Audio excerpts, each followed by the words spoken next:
Notre monde regorge de superstitions, de croyances différentes de groupes ou individuels, de religions appelées aussi sectes. Chacun y plongera selon l'état de son cœur, chacun y adhérera en fonction de ses peurs, ses passions, ses désirs et convoitises de toutes sortes. Et chacun, selon son opinion, affirmera détenir la vérité, jusqu'à soutenir parfois que chacun a sa vérité. Or, qu'est-ce que la vérité ? Elle ne vient d'aucun homme, ni d'aucune croyance. La vérité s'appelle Jésus. La vérité est Dieu, et hors Dieu, tout est un mensonge. Ce monde est un monde de mensonges. Il n'y a qu'une lumière, le reste n'est que ténèbres. La lumière domine sur les ténèbres, comme le soleil sur la nuit. Lorsque le soleil n'est pas là, nous utilisons des lumières artificielles pour nous éclairer. Tout ce qui vient de l'homme, tout ce qui vient dans son raisonnement, de ses pensées est artificiel. Tout n'est que copie et falsification. L'homme n'aime pas la vérité.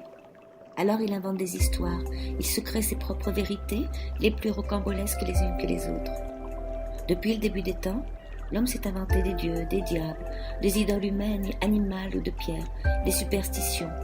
Tout ceci afin de tenter d'échapper à la réalité inscrite dans son âme et d'en remplir le vide.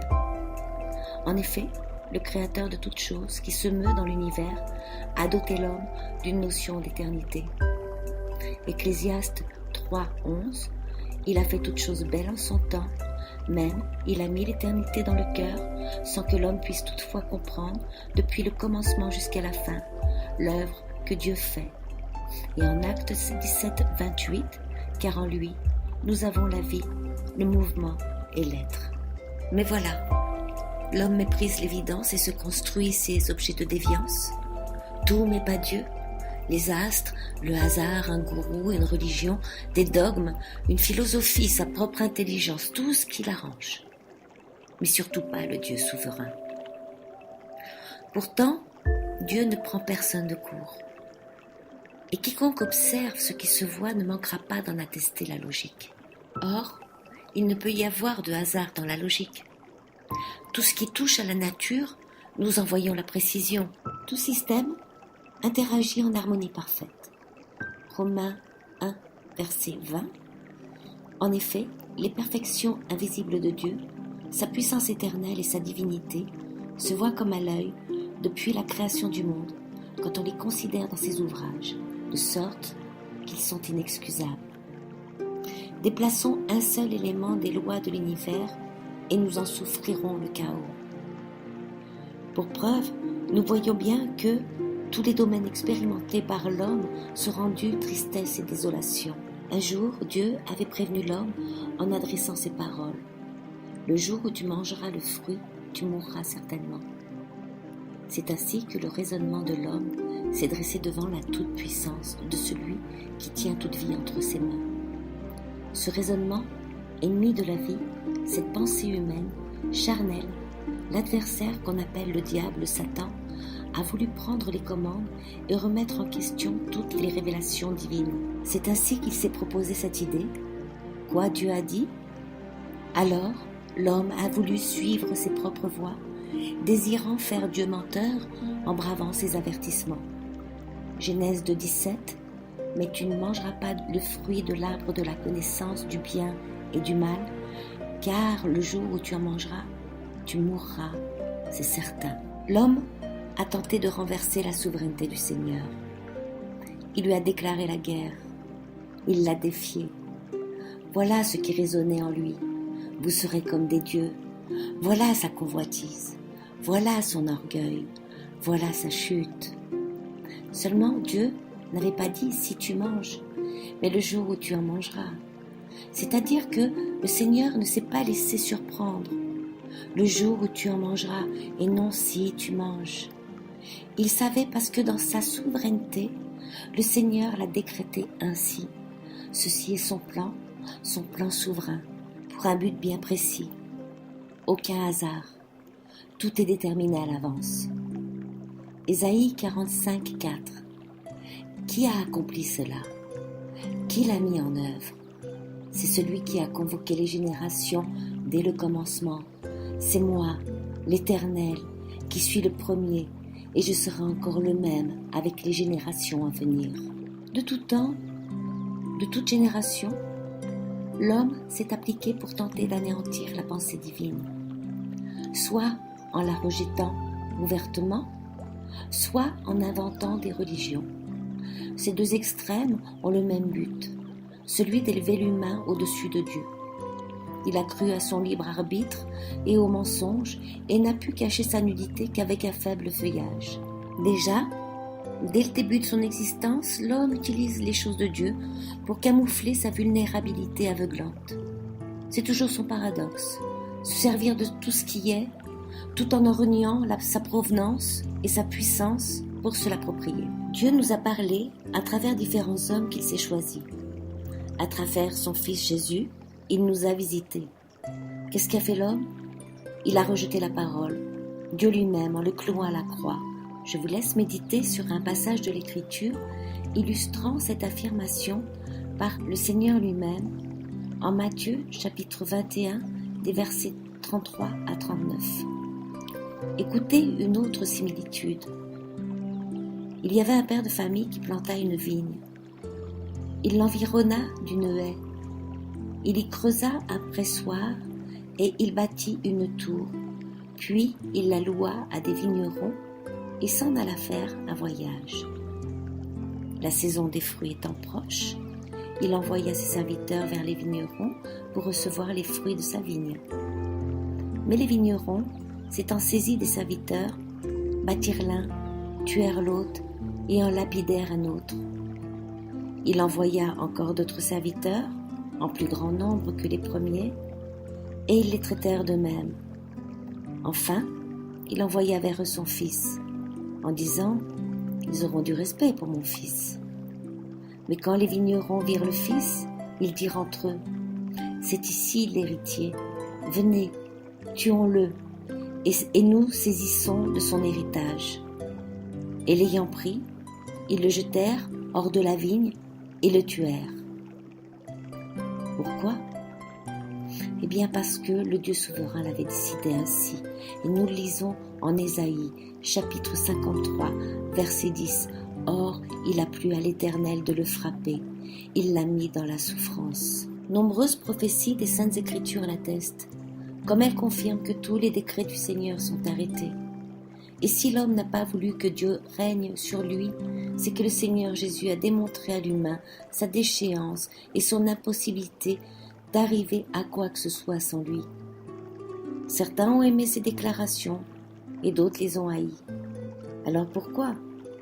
Parce que Sa Majesté, l'Esprit des vivants, l'a décidé ainsi depuis avant la fondation du monde. Oui, c'est le Seigneur qui a formé les vases d'honneur et ceux à déshonneur, ou encore appelés vases de colère. Romains 9, 22. Et que dire si Dieu voulant montrer sa colère et faire connaître sa puissance, a supporté avec une grande patience les vases de colère préparés pour la perdition. Oui, c'est bien ça que nous lisons, préparés pour la perdition, tel Judas Iscariote, dont le Seigneur mentionne en Jean 17, 12, « J'ai gardé ce que tu m'as donné, et aucun d'eux ne s'est perdu, sinon le fils de perdition, afin que l'écriture fût accomplie. » Qui dirige les affaires du monde aujourd'hui?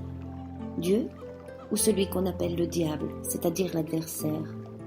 En général, chacun admettra que Dieu règne dans les cieux, mais le plus souvent, de façon directe ou indirecte, niera qu'il en est de même ici-bas.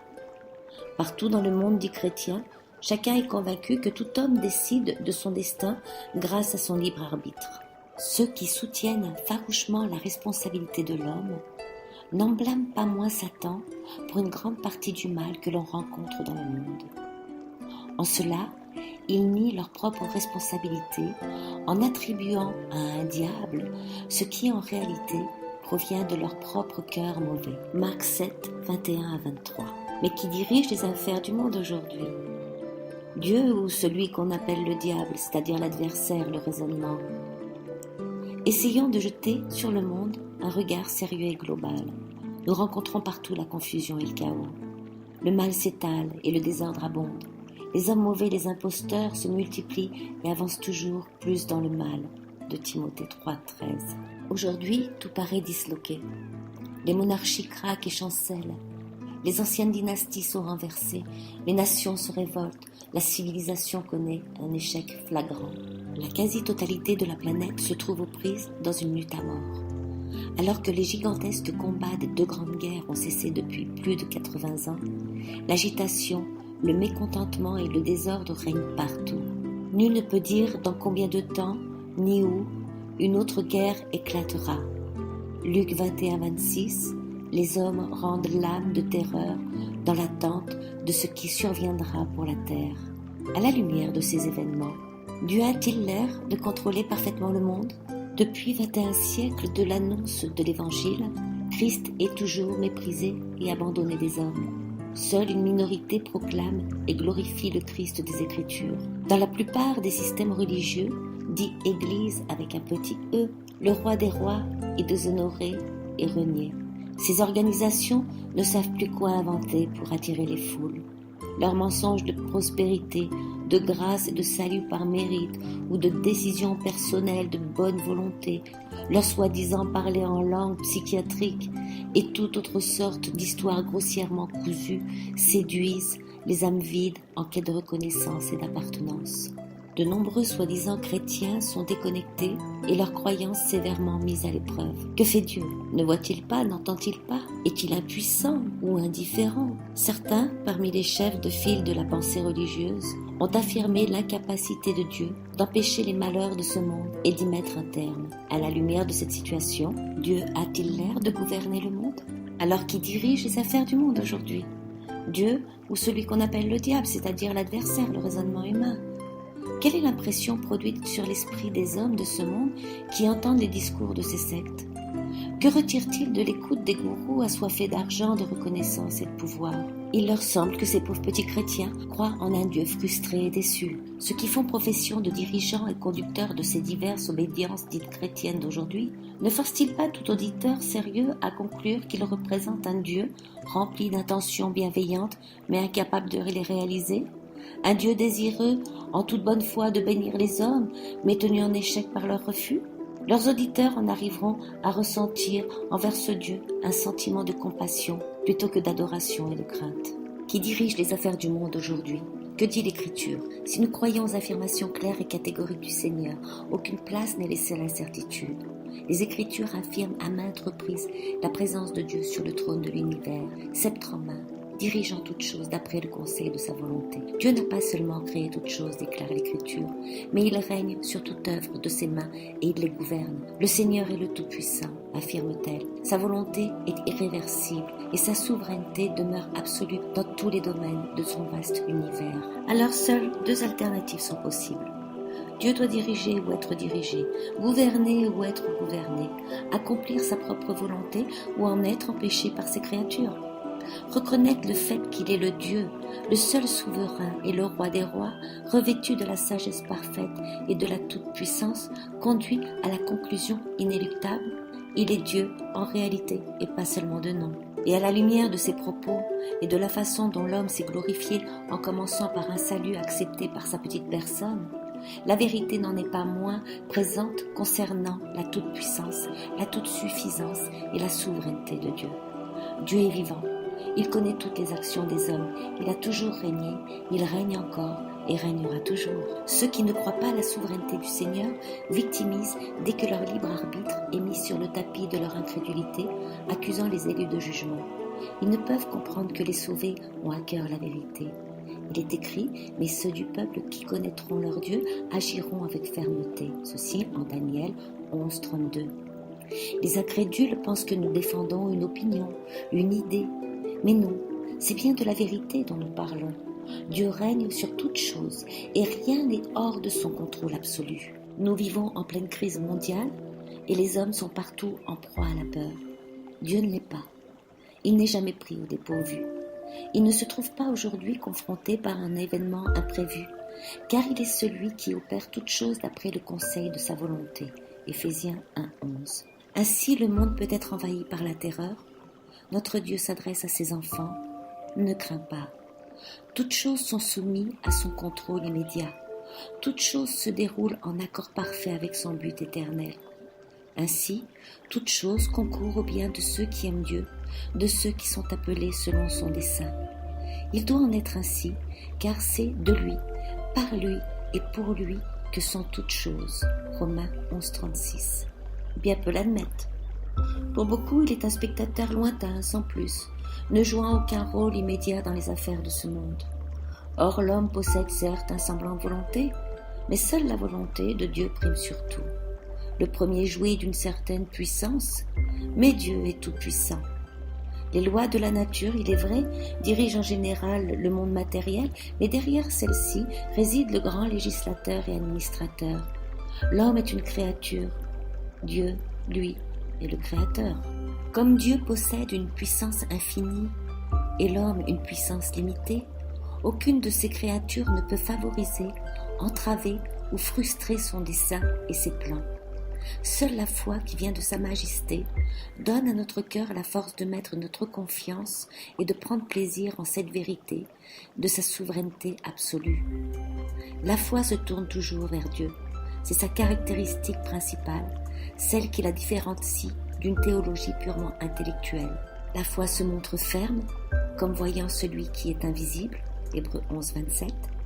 Elle supporte les déceptions, les épreuves et les peines de la vie, car elle réalise que tout cela vient de la main de Dieu, trop sage pour se tromper et trop bon pour être cruel. Sans cette certitude qui vient de l'Esprit de Dieu, aucune âme ne connaît le repos, aucune âme ne peut connaître la paix. L'enfant du Seigneur reçoit tout comme venant de son Dieu et Père. Alors peu importe la nature de nos circonstances ou de notre environnement, nous pourrons être dans un taudis ou dans un cachot ou même sur le bûcher. Nous trouverons la force d'affirmer, par sa grâce toute puissante, un héritage délicieux mais échu. Psaume 16, 6.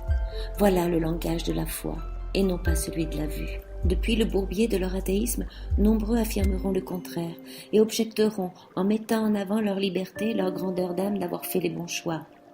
Ils sont nus et ne le voient pas, et ceci vient du Seigneur encore. Il règne. Jean 12, 40.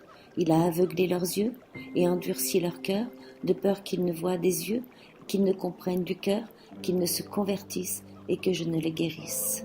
Un grand nombre, parmi les actes providentiels de Dieu, il est vrai, nous surprennent et nous étonnent. Les incroyants diront « Si Dieu existait, ceci n'arriverait pas ». Les religieux diront que ceci vient du diable, dont ils n'ont toujours pas compris le sens. Mais celui à qui il a été donné de comprendre la souveraineté de Dieu affirmera avec le psalmiste « Je reste muet, je n'ouvre pas la bouche, car c'est toi qui agis ». Psaume 39, 10. Les jugements de Dieu, l'Écriture nous révèle, sont insondables, et ses voies incompréhensibles. Romains 11, 33. Voici la différence fondamentale entre le croyant et l'incroyant. Ce dernier, qu'il soit dans la religion ou non, est du monde. Il juge tout d'après des critères humains et envisage la vie d'un point de vue terrestre. Il pèse toutes choses sur la balance de son intelligence charnelle. En revanche, celui qui a reçu la foi s'en réfère à Dieu et considère toutes choses d'après l'optique de Dieu et sa souveraineté. En toute confiance, il est fondé sur les valeurs spirituelles et considère la vie à la lumière de l'éternité et de la toute-puissance de celui qui règne. Ainsi, il reçoit tout de la main de Dieu. Son cœur demeure calme au sein de la tempête et il se réjouit dans l'espérance de la gloire de Dieu. La vérité va à l'encontre de nombreux enseignements courants de la littérature et de la prédication religieuse dite chrétienne. La souveraineté de Sa Majesté et tout ce que cela implique est en opposition complète avec les opinions et les pensées de l'homme naturel. Ce dernier est totalement incapable de réfléchir par lui-même à ces vérités. Il lui est impossible de parvenir à une estimation valable de la personne et des voies de Dieu. C'est pourquoi Dieu nous a donné la révélation inspirée où il déclare clairement « Mes pensées ne sont pas vos pensées et vos voies ne sont pas mes voies, dit l'Éternel. Autant les cieux sont élevés au-dessus de la terre, autant mes voies sont élevées au-dessus de vos voies et mes pensées au-dessus de vos pensées. » Ésaïe 55, 8 et 9. L'esprit de l'homme est en conflit avec les affirmations bibliques. Il ira chercher dans les Écritures de quoi opposer la puissance charnelle à la toute-puissance du Très-Haut. C'est ainsi que l'homme se targuera d'avoir accepté ce pauvre Jésus. Ceci n'est pas étonnant, car l'affection de la chair est inimitié contre Dieu. Romains 8, 7. Celui à qui le Seigneur a donné la foi de Christ ne s'adaptera ni aux croyances, aux sources nauséabondes religieuses donnant tant de crédit aux hommes, ni aux mensonges des dénominations quelconques, mais sur ce que l'Esprit des vivants lui enseigne. Comme il est dit en Jean 14,17, l'Esprit de vérité que le monde ne peut recevoir parce qu'il ne le voit point et ne le connaît point, mais vous, vous le connaissez parce qu'il demeure avec vous et qu'il sera en vous. Aussi en 1 Jean 2,20, pour vous qui avez reçu l'onction de la part du Saint et vous connaissez toutes choses. Puis aussi en 1 Jean 2,27, mais l'onction que vous avez reçue de lui demeure en vous. Et vous n'avez pas besoin que personne vous enseigne, mais comme cette même onction vous enseigne toute chose et qu'elle est véritable et qu'elle n'est point un mensonge. Pourquoi ? Parce qu'il serait plus intelligent qu'un autre ? Absolument pas. Car le Seigneur choisit les choses folles de ce monde pour confondre les suffisants. 1 Corinthiens 2,26, considérez frères que parmi vous qui avez été appelés, il n'y a pas beaucoup de sages selon la chair, ni beaucoup de puissants, ni beaucoup de nobles. Mais Dieu a choisi les choses folles du monde pour confondre les sages, et Dieu a choisi les choses faibles du monde pour confondre les fortes. Que chacun se livre à un examen attentif et sans préjugés de ce que je vous dis, dans l'intimité avec le Seigneur, dans la prière et sous le seul éclairage de la parole de Dieu, Christ, l'Esprit des vivants, l'admirable. Puisses-tu prêter attention à l'exhortation divine, examiner toutes choses, retenez ce qui est bon. 1 Thessaloniciens 5,21. La souveraineté de Dieu est aimée par ses élus, certitude apportant un réconfort aux brebis du Seigneur en leur conférant force et stabilité. À toi, Éternel, la grandeur, la force et la magnificence, l'éternité et la gloire, car tout ce qui est au ciel et sur la terre t'appartient. À toi, Éternel, le règne, car tu t'élèves souverainement au-dessus de tout. 1 Chroniques 29:11. Mais juste en faire allusion déclenche les foudres de ces humanistes bien pensants qui auraient accepté Jésus comme leur sauveur personnel ou avoir fait le bon choix avec un cerveau n'excédant pas 1,5 kg dans le meilleur des cas. 2 Timothée 4,3, car il viendra un temps où les hommes ne souffriront point la saine doctrine, mais où, désireux d'entendre des choses agréables, ils s'amasseront des docteurs selon leur convoitise. Non, Jésus n'est pas le pauvre petit sauveur qui a besoin de l'acceptation de qui que ce soit. Il est le Seigneur souverain qui a prédestiné avant la fondation du monde ceux qu'il sauverait et donc ceux qui allaient croire par sa puissance, de sa grâce irrésistible et non par une quelconque bonne volonté humaine et devant qui tout genou fléchira. La connaissance de la souveraineté de Dieu est la clé de la compréhension de l'histoire, l'interprète de la providence, la trame de l'écriture et le fondement de la foi en Christ. Et l'homme naturel, non régénéré par le Seigneur, a en aversion cette évidence défendant jalousement son libre arbitre. La souveraineté de Dieu démontre la divinité de Dieu. En être convaincu et affirmer un Dieu souverain, c'est reconnaître le Très-Haut et sa capacité d'accomplir tous ses desseins à l'égard de toutes choses et des habitants de la terre, sans que nul ne résiste à sa main ou lui demande « Que fais-tu » Daniel 4,35. Le Seigneur est le Tout-Puissant, le détenteur de tout pouvoir au ciel et sur la terre. Aussi, nul ne saurait entraver ses plans et ses projets ou faire obstacle à sa volonté. Psaume 115,3. Dieu domine sur les nations. Il établit les royaumes, renverse les empires et décide de l'histoire des dynasties selon son bon plaisir. Dieu est le seul souverain, le roi des rois et le seigneur des seigneurs. Combien le Dieu de la Bible est différent de celui de la chrétienté d'aujourd'hui. La conception de la divinité très en vogue, parmi ceux affirmant leur attachement à l'écriture, est une caricature misérable, une parodie pathétique de la vérité. Le Dieu du XXIe siècle, leur Dieu, est un être impuissant, faible et suppliant, ne méritant aucun respect de la part de quiconque réfléchit réellement, un bon Dieu, le fruit d'une sentimentalité larmoyante. Cette idole des professants d'aujourd'hui suscite la pitié et non un respect mêlé de crainte. Alors selon eux, Dieu le Père a décidé du salut de toute l'humanité, Dieu le Fils est mort dans le but précis de sauver l'ensemble de la race humaine, et Dieu le Saint-Esprit cherche à gagner le monde à Christ. Pourtant, nous voyons la grande majorité de nos semblables mourir dans leurs fautes et partir dans l'éternité sans Dieu. Alors du coup, selon la pensée de ces religieux diaboliques, devons-nous conclure à la déception de Dieu en tant que Père, à l'insatisfaction de Dieu en tant que Fils et à la défaite de Dieu en tant que Saint-Esprit? Ceci est présenté sans détour, mais selon leur mode de pensée, il est impossible d'échapper à cette conclusion. Affirmer « Dieu fait de son mieux pour sauver l'humanité, mais certains hommes ne lui permettent pas » implique l'impotence et l'échec de la volonté du Créateur et de la toute-puissance de celle de la créature. Ils blâmeront leur diable imaginaire, comme beaucoup le font, mais resteront devant leurs difficultés, car si leur Satan renverse les desseins de Dieu, alors il est tout-puissant et Dieu n'est plus l'être suprême.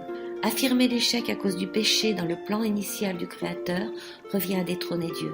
Et déclarer, dans le jardin d'Éden, Dieu a été pris par surprise et maintenant il essaye de remédier à une calamité imprévue, abaisse le Très-Haut à un niveau d'un mortel limité et faillible. Présenter l'homme comme l'artisan de son destin et lui prêter le pouvoir de résister au plan de son Créateur revient à dépouiller Dieu de sa toute-puissance. En un mot, nier la souveraineté de Dieu définit de façon logique un athéisme total. La souveraineté de Dieu est absolue, irrésistible et infinie. En être convaincu revient à proclamer son gouvernement sans faille dans l'univers, créé par lui et pour sa gloire, selon son bon plaisir. Son action est semblable à celui du potier sur l'argile. Il peut le mouler comme il lui plaît, et avec la même masse faire un vase d'honneur et un vase d'usage vil. Romains 9:21. Il ne se soumet à aucune règle ou loi en dehors de sa volonté et de sa propre nature. Dieu est une loi pour lui-même et il n'est tenu aucunement de fournir à quiconque la justification de ses actes. La souveraineté caractérise la personne de Dieu dans sa totalité et son unicité. Il est souverain dans tous ses attributs. Il est souverain dans l'exercice de sa puissance qu'il manifeste selon son bon plaisir, au moment et à l'endroit choisi par lui. Ce fait qui est présent dans chaque page de l'écriture et de la vie témoigne de sa merveilleuse et toute puissante personne. Pendant une longue période, cette puissance paraît être en veilleuse, puis, soudain, elle éclate avec une force irrésistible. Beaucoup d'exemples pourraient être cités pour illustrer l'exercice souverain de la puissance de Dieu. Il manifesta sa puissance et David fut vainqueur de Goliath le géant. La gueule des lions fut fermée et Daniel échappa à la mort. Les 3 Hébreux furent jetés dans la fournaise ardente, mais ils sortirent indemnes. Toutefois, le Seigneur tout-puissant et maître sur toutes choses n'intervient pas toujours pour délivrer son peuple. Et les Écritures nous le témoignent en Hébreux 11, 36-37 par exemple. D'autres subirent les moqueries et le fouet, les chaînes et la prison. Ils furent lapidés, sciés, torturés. Ils moururent tués par l'épée. Ils allèrent çà et là, vêtus de peau de brebis et de peau de chèvre, dénués de tout, persécutés et maltraités. Pourquoi ces hommes de foi ne furent-ils pas délivrés comme les autres? Ou pourquoi les autres ne furent-ils pas tués comme ceux-ci? Pourquoi Dieu laissa-t-il Étienne être lapidé à mort et délivra-t-il Pierre de prison? Pourquoi la puissance de Dieu se manifesta-t-elle pour sauver certains et non pas d'autres? Dieu est souverain également dans la délégation de sa puissance à autrui. Pourquoi donna-t-il à Samson une force physique unique dans l'histoire de l'humanité? Il est écrit « Souviens-toi de l'Éternel ton Dieu, car c'est lui qui te donnera de la force pour acquérir les richesses » en Deutéronome 8:18. Or Dieu n'accorde pas cette force à tous également. Pourquoi? Pourquoi a-t-il communiqué cette force à certains hommes plutôt qu'à d'autres? La réponse à toutes ces questions réside dans la souveraineté de Dieu. Oui, il est souverain et agit comme il lui plaît. Il opère toutes choses d'après le conseil de sa volonté. Éphésiens 1:11. Dieu est souverain aussi dans l'exercice de sa miséricorde. Il l'exerce selon sa propre volonté, car elle ne représente pas un droit pour le bénéficiaire. La miséricorde est cet attribut merveilleux qui incite à avoir pitié du misérable et à alléger ses souffrances. Mais sous le gouvernement juste de Dieu, nul n'est misérable sans le mériter, car tous ont péché. Les bénéficiaires de la miséricorde sont des misérables. Tous sont coupables et sont sous le jugement de Dieu. Parler de miséricorde méritée présente une contradiction. L'exercice souverain de la miséricorde divine, sa compassion envers les misérables, s'est révélé quand l'Éternel est venu en chair et a habité parmi les hommes. Lors d'une des fêtes juives, le Seigneur Jésus monta à Jérusalem et se rendit à la piscine de Bethesda, où étaient couchés un grand nombre de malades, des aveugles, des boiteux, des paralytiques, qui attendaient le mouvement de l'eau. Parmi cette multitude se trouvait un homme malade depuis 38 ans.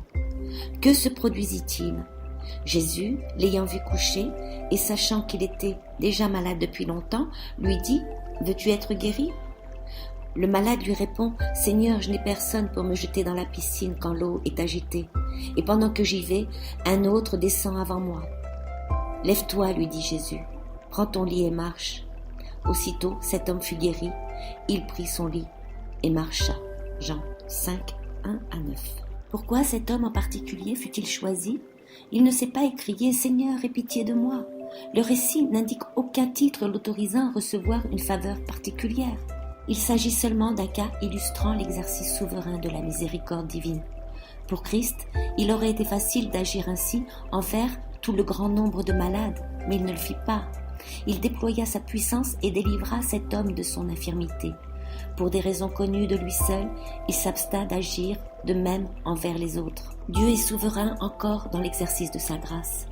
Sa grâce s'exerce envers des personnes ne méritant rien sinon l'enfer. La grâce est l'antithèse de la justice. La justice exige l'application impartiale de la loi. Selon la justice, chacun doit recevoir sa juste punition, ni plus ni moins. La justice n'octroie aucune faveur et ne fait exception de personne. Elle ne témoigne aucune compassion et ne connaît aucune miséricorde. La grâce divine, cependant, ne s'exerce pas aux dépens de la justice, car la grâce règne par la justice. Romains 5, 21. Donc si la grâce règne, elle est souveraine. La grâce est une faveur imméritée de Dieu. Or, si elle est imméritée, nul ne peut la réclamer comme un dû. Si elle ne peut être gagnée, nul ne peut y prétendre par droit. Si elle est un don, nul ne peut l'exiger. Comme le salut est par grâce, don gratuit de Dieu, il l'accorde à qui il veut. Par conséquent, le pire des pécheurs n'est pas hors d'atteinte de la miséricorde divine. S'en glorifier est exclu, car toute la gloire revient à Dieu seul. L'exercice souverain de la grâce se retrouve pratiquement à chaque page de l'Écriture. Les païens sont livrés à leur propre voie alors qu'Israël devient le peuple élu.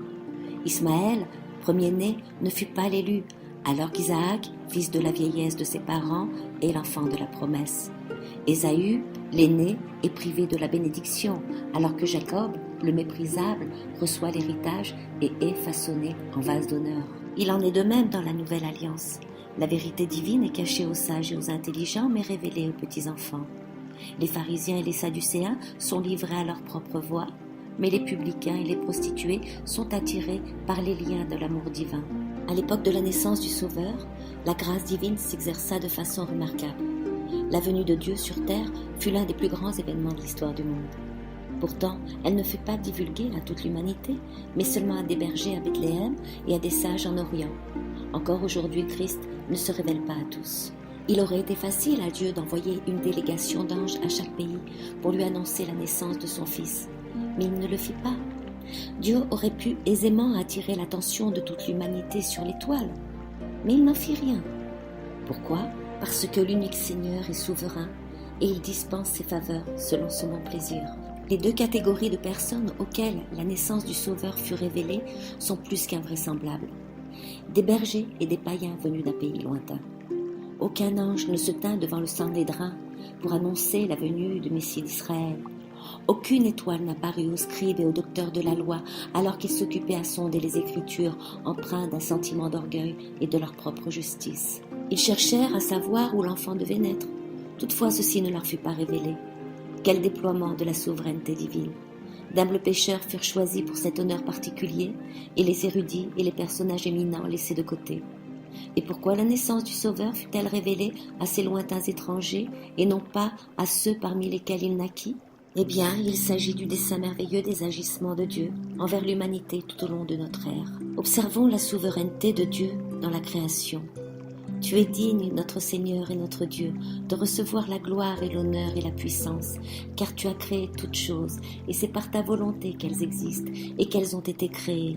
Apocalypse 4, 11. La souveraineté caractérise tous les attributs de Dieu. Il est évident qu'elle imprègne toutes ses voies et tous ses actes. Sa majesté a tout créé, de l'infiniment grand à l'infiniment petit. Il a tout réglé selon la puissance de son esprit par sa parole dans les moindres détails, tel qu'il lui a plu. Il n'y a aucun hasard dans tout ce qui nous entoure et dans tout ce que nous vivons. Tout vient de celui qui peut tout. Auprès de qui Dieu a-t-il pris conseil pour la création de créatures si diverses ? Qui l'a prié pour qu'il le fasse ? Qui a créé les oiseaux pour voler dans le ciel, les bêtes sauvages pour parcourir la terre et les poissons pour nager dans l'eau ? N'est-ce pas le Créateur qui leur a souverainement assigné leurs différents habitats et les a créés en conséquence ? Il en est de même pour les objets du ciel. Autre l'éclat du soleil, autre l'éclat de la lune et autre l'éclat des étoiles. Même une étoile diffère en éclat d'une autre étoile. 1 Corinthiens 15, 41. Tout en diversité et pour un rôle bien précis selon la suprême intelligence du grand architecte de la vie et toujours selon son bon plaisir. Et ceci ne devrait-il pas être pour sa gloire ? À qui d'autre ? Le hasard ? Une statue ? Un homme ? Car tu as créé toutes choses, et c'est par ta volonté qu'elles existent et qu'elles ont été créées. Apocalypse 4, 11. Maintenant, ce qui concerne notre planète, pourquoi les 2/3 de sa surface sont-ils recouverts d'eau, et une partie importante du dernier tiers impropre à la culture et à l'habitation ? Pourquoi existe-t-il d'immenses étendues marécageuses, désertiques et glaciaires ? Pourquoi la topographie d'un pays peut-elle être si inférieure à celle d'un autre ? Pourquoi tel pays est fertile et tel autre est presque aride ? Pourquoi l'un possède des richesses minérales et l'autre en est-il dénué ? Pourquoi le climat de l'un est agréable et sain et celui de l'autre à l'opposé ? Pourquoi l'un abonde-t-il en fleuves et en lacs et l'autre en est presque entièrement dépourvu ? Pourquoi l'un est sans cesse ébranlé par des tremblements de terre et l'autre n'en connaît presque jamais ? Pourquoi ? Encore une fois, parce que c'est le Créateur de toutes choses qui en a décidé ainsi. Concernant les animaux, où est le rapport entre le lion et l'agneau ? L'ours et le chevreau, l'éléphant et la souris ? Le Seigneur s'est-il adapté ou a-t-il conçu ? Certains sont comestibles, d'autres pas. Certains sont beaux, d'autres plus bizarres. Certains sont doués d'une grande force, d'autres faibles. Certains encore peuvent se déplacer très vite, d'autres à peine se traîner. Il y a ceux qui vivent très longtemps, d'autres quelques heures tout au plus, et certains sont domestiqués, d'autres féroces. Pourquoi toutes ces variétés et toutes ces différences ? Le Seigneur s'est-il adapté ou a-t-il conçu ? Il en est de même pour le règne végétal. Pourquoi les roses possèdent-elles des épines et les lys en sont dépourvues ? Pourquoi certaines fleurs émettent-elles un parfum odorant et d'autres pas ? Pourquoi certains arbres portent-ils des fruits comestibles et d'autres des fruits vénéneux ? Pourquoi telle plante fleurit-elle 12 de fois par an et telle autre seulement 1 fois par siècle ? L'Écriture répond : tout ce que l'Éternel veut, il le fait, dans les cieux et sur la terre, dans les mers et dans les abîmes. Psaume 135, 6. Aussi, si nous sommes conscients de la souveraineté de Dieu manifestée dans toute la création, pourquoi trouverions-nous étrange son exercice au sein de la famille humaine ? Pourquoi s'étonner si Dieu se plaît à donner 5 talents à l'un et un seul à l'autre ? Pourquoi serait-ce étrange que l'un soit doté d'une constitution robuste et l'autre, ayant les mêmes parents, d'une nature fragile et maladive ? Que penser si Abel a été tué dans la fleur de l'âge et Caïn autorisé à vivre très longtemps ? Certains naissent avec un handicap et d'autres sont doués de capacités élevées. Certains léthargiques, d'autres pleins d'énergie. Certains dotés d'un tempérament égoïste, colérique ou égocentrique, d'autres au contraire magnanimes, soumis et doux. Comment rendre compte de ce que certains sont doués pour diriger et commander, d'autres pour suivre et servir ? L'hérédité et l'environnement ne peuvent justifier de toutes ces inégalités et variations. C'est Dieu qui rend l'indifférent de l'autre. Pourquoi ? Oui, Père, je te loue de ce que tu l'as voulu ainsi. Et la réponse des siens. Le Créateur jouit d'une souveraineté absolue. Il met sa propre volonté à exécution et réalise son bon plaisir, considérant seulement sa propre gloire. Dieu opère toutes choses selon le conseil de sa volonté. Éphésiens 1, 11. N'en avait-il pas le droit ? Rejeter cette évidence vient d'une nature en inimitié flagrante avec sa majesté du ciel et de la terre, et contester ses voies équivaut à incriminer sa sagesse. Toutes les nations sont devant lui comme un rien, elles ne sont pour lui que néant et vanité. À qui voulez-vous comparer Dieu ? À quelle image ferez-vous son égal ? Ésaïe 40, 17, 18. Considérons maintenant la souveraineté de Dieu dans l'administration des affaires de ce monde. L'Éternel a établi son trône dans les cieux et son règne domine sur toutes choses. Psaume 103, 19. Le Seigneur gouverne assurément le monde matériel de façon absolue. Supposons un instant le contraire. Dieu, imaginons pour le plaisir de discuter, créa le monde, établit et fixa certaines lois, qualifiées par les hommes de lois de la nature, puis se retira et l'abandonna à son destin et aux conséquences de ces lois. Dans ce cas, le monde serait livré à lui-même sans aucun contrôle, concept même de l'athéisme. Mais alors, pourquoi le monde ne serait pas détruit dans un avenir proche? Quelle garantie avons-nous du contraire? Le vent souffle où il veut, aussi nul ne peut le maîtriser ni entraver son action. Parfois il souffle avec violence et un jour peut-être sa force et sa vitesse s'accroîtront au point de le transformer en un ouragan capable de balayer le monde entier. Si seules les lois de la nature règlent les vents, alors demain peut-être une tornade épouvantable se produira, détruisant tout sur la surface du globe. Rien ne nous met à l'abri d'une catastrophe semblable. Ces dernières années, il a souvent été question de la venue soudaine de trombes d'eau, inondant des régions entières et causant d'énormes dégâts sur le plan matériel et humain. L'homme est sans défense face à ces phénomènes, car la science ne peut concevoir aucun moyen de les prévoir et encore moins de les empêcher. Les inondations peuvent très bien se produire à l'infini et recouvrir toute la terre. Rien ne nous assure du contraire. Ce ne serait pas nouveau. Pourquoi le déluge survenu à l'époque de Noé ne se répéterait-il pas? Et que dire des tremblements de terre? De temps à autre, l'un d'entre eux raye une île ou une ville de la carte. Que peut faire l'homme? Quelle garantie avons-nous que dans un avenir prochain, un tremblement de terre gigantesque ne détruira pas la planète?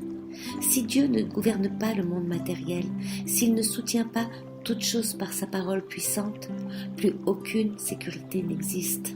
Continuons le même raisonnement en ce qui concerne la race humaine. Dieu gouverne-t-il donc notre monde? Détermine-t-il la destinée des nations? Contrôle-t-il l'évolution des empires? Décide-t-il de la durée des dynasties? A-t-il prescrit un terme aux actions mauvaises des hommes en déclarant « tu iras jusque-là et pas plus loin ». Supposons un instant son absence. Imaginons que Dieu ait remis la direction de ce monde entre les mains de ses créatures et voyons où cette hypothèse nous conduit.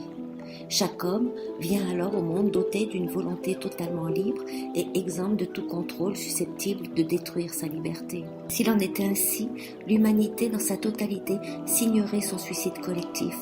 Si toutes les restrictions divines étaient levées et si l'homme était absolument libre de ses actes, si la conscience n'était pas inscrite en chacun, alors toutes les distinctions éthiques disparaîtraient très vite et un esprit de cruauté prévaudrait de façon universelle et un désordre indescriptible régnerait. Pourquoi pas? Nul ne peut affirmer le contraire de façon certaine. Qui peut arrêter un désordre à l'échelle mondiale? Dieu effectivement gouverne le monde et exerce son contrôle sur toute chose et sur toutes ses créatures. Il gouverne la matière inanimée. La réalité de l'obéissance de la matière inanimée au commandement de Dieu et la certitude qu'elle accomplit ses décrets figurent en page de garde de la révélation divine. Dieu dit que la lumière soit et la lumière fut. Dieu dit que les eaux qui sont au-dessus du ciel se rassemblent en un seul lieu et que le sec paraisse, et cela fut ainsi. Car il dit, et la chose arrive, il ordonne, et elle existe. Psaume 33, 9. Que l'on aborde tout sujet, que ce soit le déluge, en passant par les plaies de l'Égypte, la libération des Hébreux, toute l'histoire de tous les peuples, la venue, la vie, la mort et la résurrection du Seigneur Jésus, on ne peut que constater la démonstration magistrale des décrets ainsi que du contrôle gouvernemental de l'Éternel Dieu. Les manifestations des éléments sont soumises au contrôle de la souveraineté divine. Il envoie ses ordres sur la terre, sa parole court avec vitesse, il donne la neige comme de la laine, il répand la gelée blanche comme de la cendre. Il lance sa glace par morceaux, qui peut résister devant son froid. Il envoie sa parole et il les fait fondre, il fait souffler son vent et les eaux coulent. Psaume 147, 15-18. Sa majesté retient ou envoie la pluie quand il veut, où il veut, comme il veut et sur qui il veut. Les météorologues peuvent tenter de donner des prévisions du temps, mais combien de fois Dieu se moque de leurs calculs? Les tâches sur le soleil, les activités diverses des planètes, les apparitions ou disparitions des comètes, les perturbations atmosphériques sont simplement des causes secondaires, car derrière elles se tient le Seigneur lui-même. Il dit « Je vous ai aussi refusé la pluie, quand il restait encore 3 mois jusqu'à la moisson. J'ai fait pleuvoir sur une ville et je n'ai pas fait pleuvoir sur une autre ville. Un champ a reçu la pluie et un champ sur lequel il n'a point plu a séché. 2 et 3 villes sont allées vers une autre ville pour boire de l'eau et n'ont pas été désaltérées. Vous n'êtes pas revenus à moi, dit l'Éternel. Je vous ai frappé par la rouille et par la pourriture des blés. Vos jardins en grand nombre, vos vignes, vos figuiers et vos oliviers ont été dévorés par la sauterelle. Et vous n'êtes pas revenus à moi, dit l'Éternel.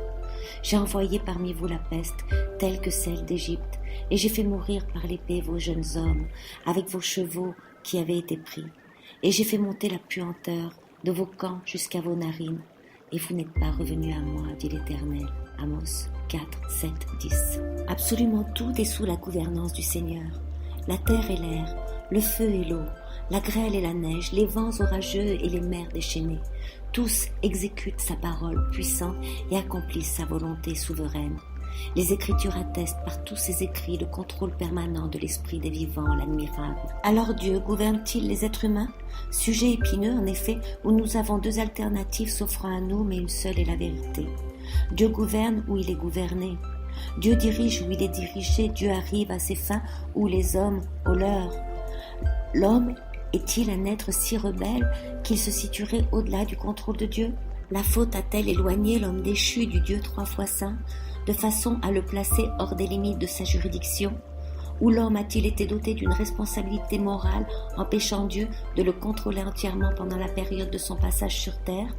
L'homme naturel étant un hors-la-loi face au ciel, l'adversaire face au gouvernement divin, Dieu est-il donc incapable d'accomplir son dessein au travers de lui? En prenant le cas du Judas comme le plus extrême qui a été soumis au contrôle divin afin d'accomplir ce qui devait être, Jean 17, 12.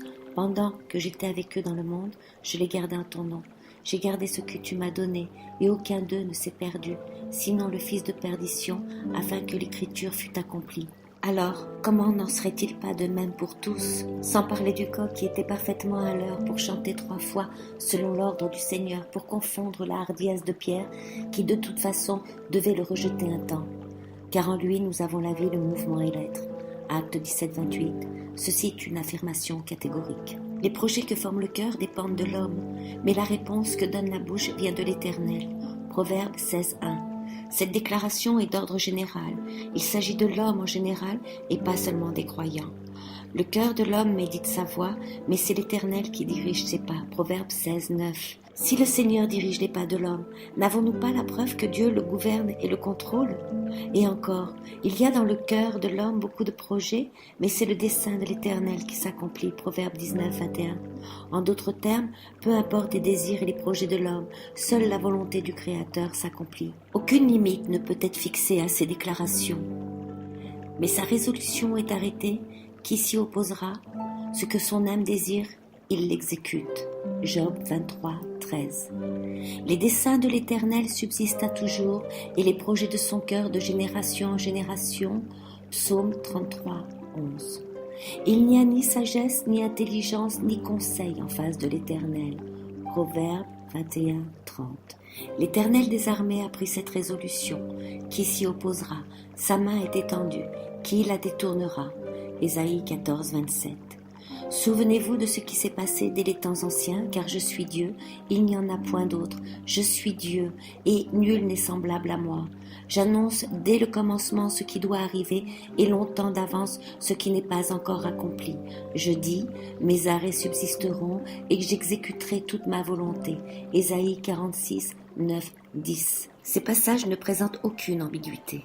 Tant et tant d'hommes ont pensé pouvoir contrer le Seigneur. Le Dieu Tout-Puissant est-il perturbé ou troublé par la rébellion de ces créatures mesquines? Pas du tout. Celui qui siège dans les cieux rit. Le Seigneur se moque d'eux. Psaume 2,4. Il occupe une place infiniment plus élevée au-dessus d'eux-mêmes, et même la plus grande confédération de ces pions sur la terre, leurs manigances les plus sophistiquées et les plus vigoureuses destinées à faire échouer ses plans, apparaissent puériles à ses yeux. Il considère leurs efforts mesquins, non seulement sans aucune crainte, mais il se rit de leur folie. Il traite leur impuissance avec dérision.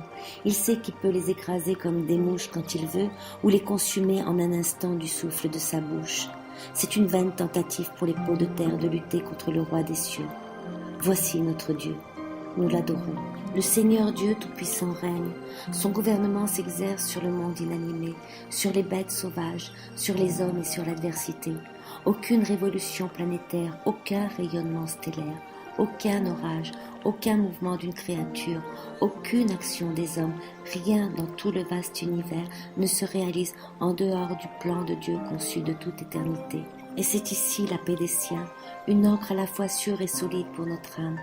Il ne s'agit pas d'un destin aveugle, mais du Seigneur Tout-Puissant qui gouverne le monde selon sa propre volonté et pour sa gloire éternelle. Isaac Watts a dit, et je cite, « 10 000 siècles avant la création des cieux, toutes les années et les mondes à venir existaient déjà dans sa pensée. Pas un moineau ou un ver n'était exclu de ses décrets. Il établit les monarques et les anéantit à son gré. » Maintenant, je voudrais m'arrêter sur la souveraineté de Dieu dans le salut. Ô profondeur de la richesse, de la sagesse, de la science de Dieu, que ses jugements sont insondables et ses voies incompréhensibles. Romains 11, 33. Le salut vient de l'Éternel. Jonas 2,10. Tout est accompli et le Seigneur n'a pas sauvé tous les hommes. Pourquoi? Il en sauve certains et dans ce cas, pourquoi pas les autres? Cela vient-il de leur état de péché et de dépravation?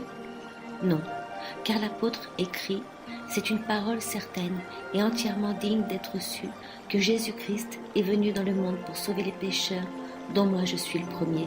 En 1 Timothée 1,15. Si donc le Dieu souverain a sauvé le premier ou le pire des pécheurs, nul n'est exclu en raison de sa dépravation. Alors pourquoi Dieu ne sauve-t-il pas tout le monde? Certains sont-ils dotés d'un cœur trop dur pour être atteints?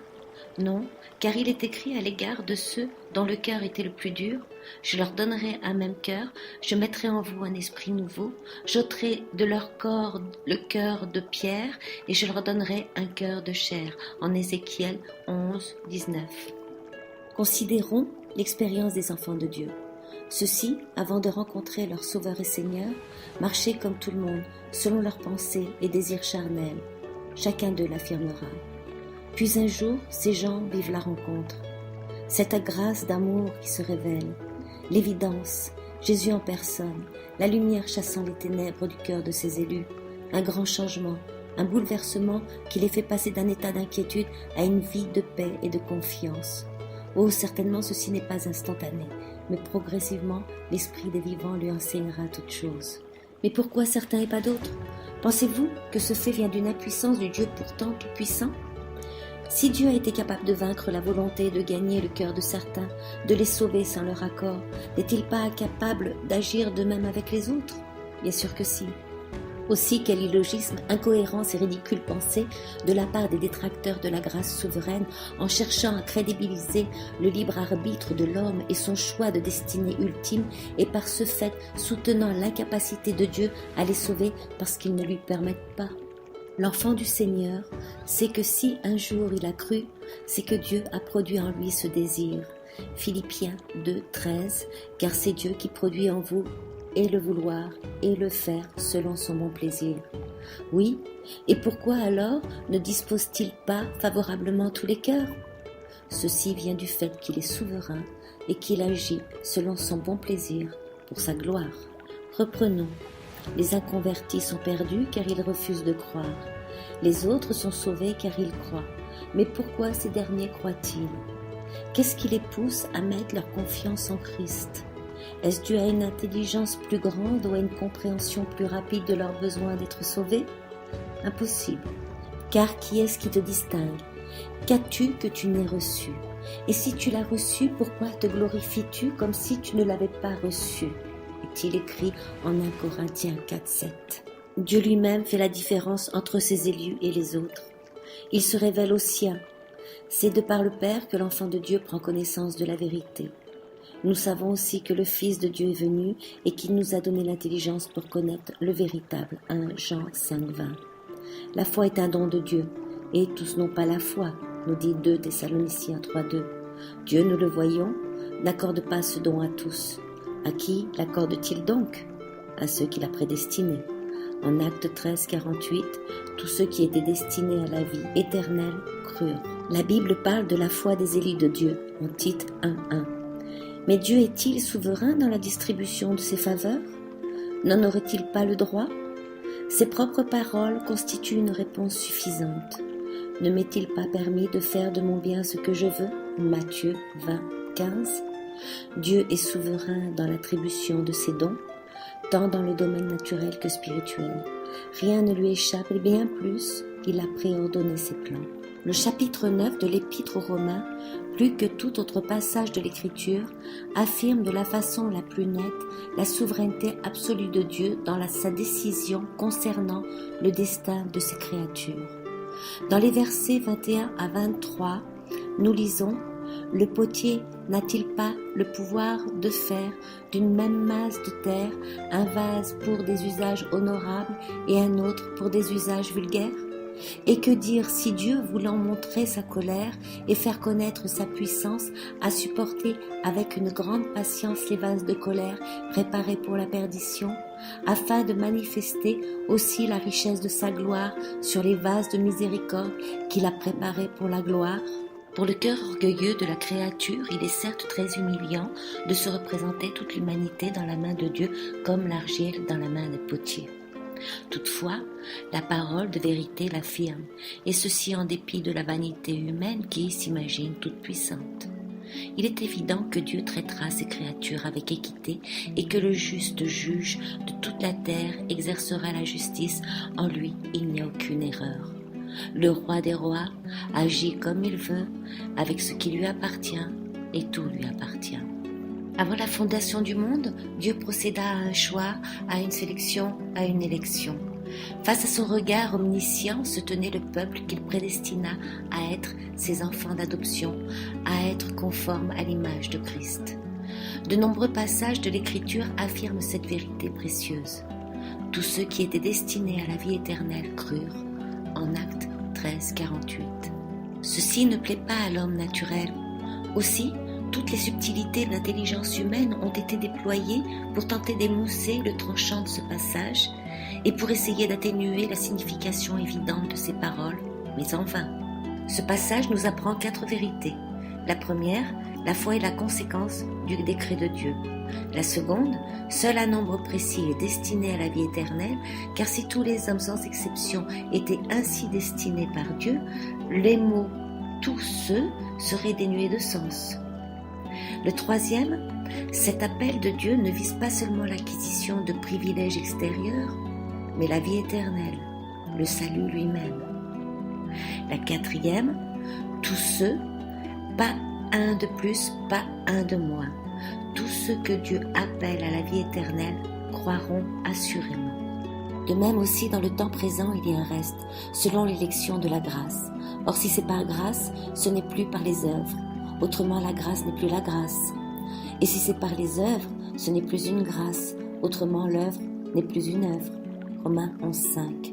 Les mots d'eux-mêmes, au début de cette citation, nous amènent au verset précédent où il est écrit « Je me suis réservé 7000 hommes qui n'ont point fléchi le genou devant Baal. » Le Seigneur a dit « Je me suis réservé ». À l'époque d'Élie, 7000 hommes, un petit nombre, furent gardés de façon divine de l'idolâtrie et amenés à la connaissance du vrai Dieu. Cette protection et cette révélation ne venaient pas d'eux-mêmes, mais seulement de l'influence et de l'action particulière du Tout-Puissant. Ces personnes étaient hautement favorisées en étant ainsi réservées par le roi des rois. Or, affirme l'apôtre, tout comme il y avait un reste réservé par Dieu à l'époque d'Élie, il en va de même à l'époque actuelle. Si c'est par la grâce, ce n'est plus par les œuvres, autrement la grâce n'est plus la grâce. Ce qui revient à dire que la grâce et les œuvres s'opposent, qu'elles n'ont rien en commun, comme l'eau et l'huile, elles ne se mélangeront jamais. Considérez, frères, que parmi vous qui avez été appelés, il n'y a ni beaucoup de sages, selon la chair, ni beaucoup de puissants, ni beaucoup de nobles. Mais Dieu a choisi les choses folles du monde pour confondre les sages. Dieu a choisi les choses faibles du monde pour confondre les fortes. Et Dieu a choisi les choses viles du monde et celles qu'on méprise, celles qui ne sont point, pour réduire à néant celles qui sont, afin que nulle chair ne se glorifie devant Dieu. 1 Corinthiens 1, 26-29.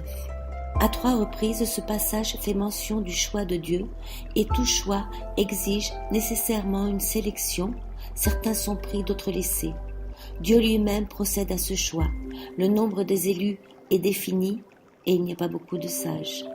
Les objets de son choix sont les choses faibles de ce monde, les choses viles du monde, et celles qu'on méprise. Et pourquoi ? Pour démontrer et glorifier sa grâce. De même que ses pensées, les voies de Dieu diffèrent totalement de celles des hommes. Pour l'esprit charnel, une sélection aurait dû s'opérer parmi les rangs des personnes riches ou influentes ou aimables, cultivées, pour permettre au christianisme d'être approuvé et acclamé par le monde en raison de sa splendeur et de sa gloire humaine. Pourtant, ce qui est élevé parmi les hommes est une abomination devant Dieu. Luc 16,15. Dieu choisit les choses viles. Il en fut de même à l'époque de l'Ancienne Alliance. La nation choisie pour être le dépositaire de ces saints oracles et les ancêtres du Messie promis ne furent pas l'ancienne Égypte, la puissante Babylone, ni la Grèce civilisée et cultivée. Le peuple choisi par l'Éternel et considéré comme la prunelle de son œil fut le peuple méprisé des Hébreux. Il en fut ainsi quand le Seigneur séjourna parmi les hommes. Des pécheurs, pour la plupart non éduqués, furent choisis pour entrer avec lui dans une relation d'intimité et devenir ses ambassadeurs. Ainsi en a-t-il toujours été depuis.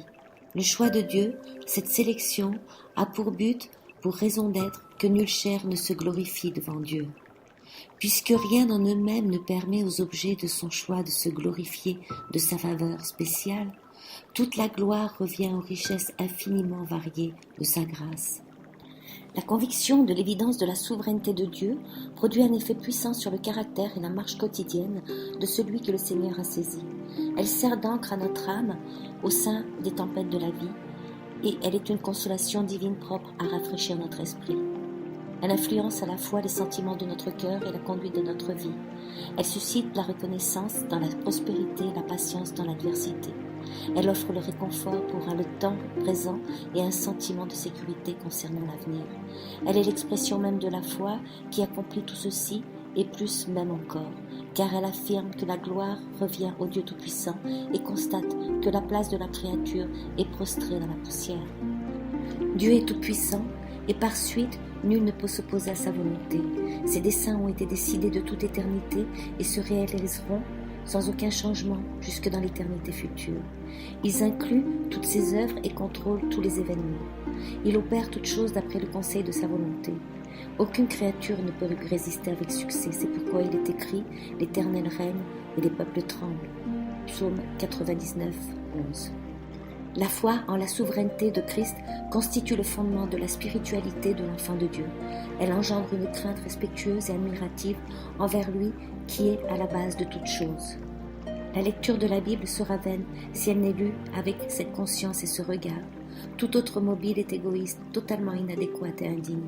Toute prière présentée à Dieu n'est qu'une présomption charnelle si elle n'est pas soumise à sa volonté. Toute prière formulée sur une autre base revient à demander mal dans le but de satisfaire nos passions. Tout acte, toute pensée, tout choix et soi-disant décision de l'homme non régénéré d'en haut par la puissance de l'Esprit Saint ne seront qu'œuvres mortes. Telle voie paraît droite à un homme, mais son issue, c'est la voie de la mort. Proverbe 14, 12. Cette voie qui conduit à la mort éternelle équivaut au salut par l'effort et le mérite humain, quel qu'il soit. Attribuer à l'homme un rôle décisif dans son salut provient d'une âme déchue. Affirmer que Dieu est prêt à faire sa part si vous faites la vôtre revient à nier l'évangile de la grâce de façon lamentable et inexcusable. La souveraineté de Dieu met la cognée à la racine de ce mauvais arbre en déclarant « Cela ne dépend ni de celui qui veut, ni de celui qui court, mais de Dieu qui fait miséricorde. » Romains 9, 16. Oui, la souveraineté du Dieu créateur est profondément humiliante pour la créature et constitue un véritable bélier pour battre en brèche l'orgueil humain. Elle est à l'inverse de toute pensée et religion qui consiste essentiellement à s'enorgueillir et à se glorifier dans la chair. Les réalisations de l'homme, son développement et ses progrès, sa grandeur et son autosuffisance représentent le sanctuaire où le monde adore. Mais la vérité de la souveraineté de Dieu, avec tous ses corollaires, ne laisse aucune place à l'orgueil humain. Elle inculque au contraire un véritable esprit d'humilité et par conséquent une véritable adoration pour ce Dieu si puissant. Elle déclare que le salut vient de l'Éternel du début à la fin et qu'il est de par lui et pour lui, et enfin confirme que nous sommes nés non du sang, ni de la volonté de la chair, ni de la volonté de l'homme, mais de Dieu. Jean 1,3. Toutes ces constatations sont très humiliantes pour le cœur de l'homme toujours désireux de contribuer au prix de son rachat et d'accomplir des œuvres propres à satisfaire son orgueil et son amour-propre. Et si, à la lumière de cette souveraineté divine, nous avons vu notre propre indignité et incapacité, nous nous écrirons sans nul doute avec le psalmisme « Toutes mes sources sont en toi ». Psaume 87,7. Dieu n'était nullement obligé de nous sauver de son ardente colère. Néanmoins, il s'est livré pour ses enfants. Cette grâce et cet amour consument le cœur de l'élu. La compréhension de cette vérité le pousse à s'écrier « Non pas à nous, Éternel, non pas à nous, mais à ton nom donne gloire, à cause de ta bonté, à cause de ta fidélité. » Psaume 115,1. Combien de nous reconnaîtra volontiers, par la grâce de Dieu, « Je suis ce que je suis » 1 Corinthiens 15,10. Et nous nous exclamerons dans la louange et l'émerveillement « Pourquoi ai-je été amené à entendre sa voix? Pourquoi moi ?» Convaincu de la souveraineté du Seigneur, son enfant est dans une sécurité absolue. Il sait que rien n'arrive sans que son Dieu n'ait décrété depuis avant la fondation du monde, que tout est sous son contrôle absolu. La puissance de mon Seigneur est infinie. Je ne craindrai rien que peut me faire un homme. Hébreux 13,6. Je me couche et je m'endors en paix, car toi seul, ô Éternel, tu me donnes la sécurité dans ma demeure. Psaume 4,10. Comme cette vérité est précieuse, me voilà, pauvre brebis, vulnérable et sans intelligence. Toutefois, je suis en sécurité dans la main de Christ. Comme il est précieux de savoir que la puissante main de Dieu repose sur tout être humain et sur toute chose. Comme il est réconfortant de savoir qu'aucun moineau ne tombe à terre à son insu. Nos afflictions ne surviennent pas par hasard, mais sont décrétées et ordonnées par Dieu.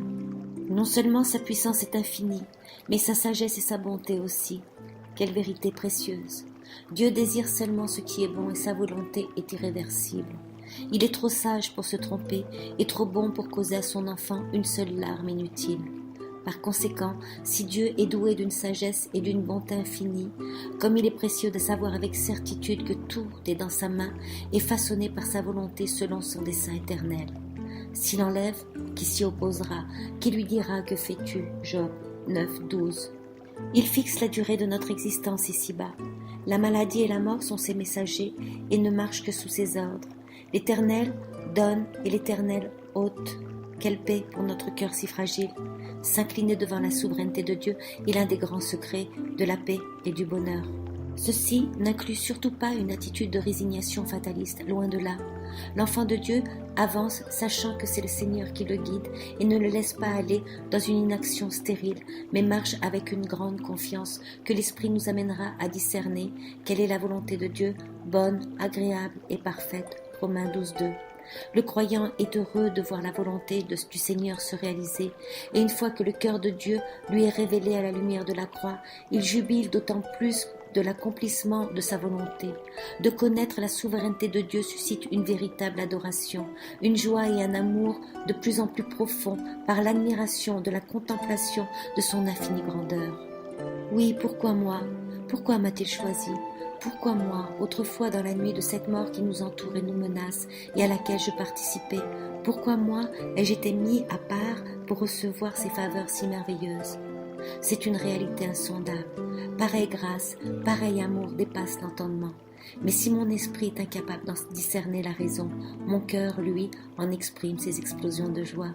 Nous sommes garantis du triomphe final du bien sur le mal. Dieu manifeste sa gloire en révélant sa bonté, sa justice, sa sainteté et en se révélant une fois pour toutes et pour toujours en Christ. Toutes choses, y compris ses adversaires et le mal, doivent nécessairement servir à sa gloire. Tout est accompli. Il l'a décidé ainsi. Sa puissance le garantit. Quand tous les obstacles apparents seront enlevés, il se proposera jamais dans son amour. L'éternité suffira pour comprendre cette révélation afin que Dieu soit tout en tous. 1 Corinthiens 15,28, exprime en 7 mots ce résultat ineffable. Cet exposé n'offre qu'une présentation bien incomplète et imparfaite de ce sujet si important. Néanmoins, s'il en résulte une compréhension plus claire de la majesté de Dieu et de sa miséricorde souveraine, ce sera alors une joie partagée. Si votre cœur a été touché, alors encore une fois, gloire au dispensateur de toute grâce excellente et de tout don parfait.